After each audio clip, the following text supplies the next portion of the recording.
story of my life lagi. Tapi sebelum cerita gue mau nanya, kalian tuh dulu waktu masih kecil ada gak ya sama kayak gue? Pas lagi sakit, dibawa kan nih ke dokter, ya kan? Pasti dong berobat, masa ke dukun. Terus ditanya nih sama dokter atau susternya, kenapa? Kamu keluhannya apa? Apa yang dirasain sekarang? Itu gak bisa jawab.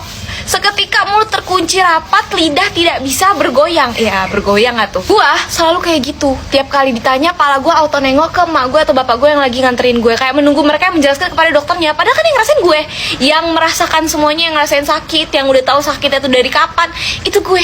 Tapi tiap kali ditanya sama dokternya gak bisa jawab gue. Gue langsung nengok ke emak gue kayak, mah jawab. Pas masih SD masih wajar lah ya, masih bocil namanya. Sampai dimana gue udah SMP gue masih kayak gitu. Tiap kali gue sakit selalu emak gue atau bapak gue yang ngejelasin ke dokternya gue kenapa. Dokternya sendiri pun masih memaklumi gitu kalau misalnya emak atau bapak gue yang menjelaskan gue nya kenapa. Sampai dimana kelas 3 SMP gue sakit, gue demam, dan demam gue udah tinggi. Abis itu gue dirujuk ke rumah sakit. Biasanya gue tuh ke puskesmas atau klinik doang. Ini pertama kalinya gue ke rumah sakit.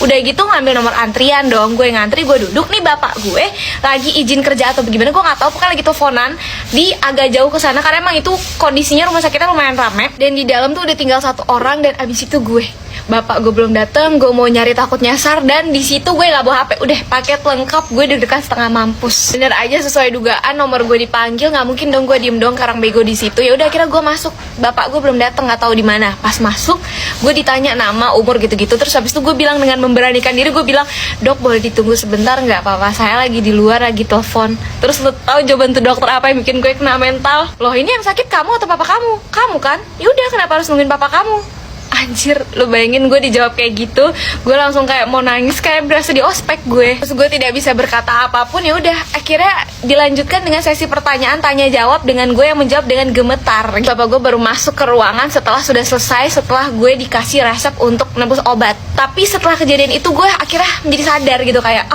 ya juga sih, gue yang sakit kenapa gue yang harus malu untuk menjawab gitu. Akhirnya gue menjadi wanita independen setelahnya.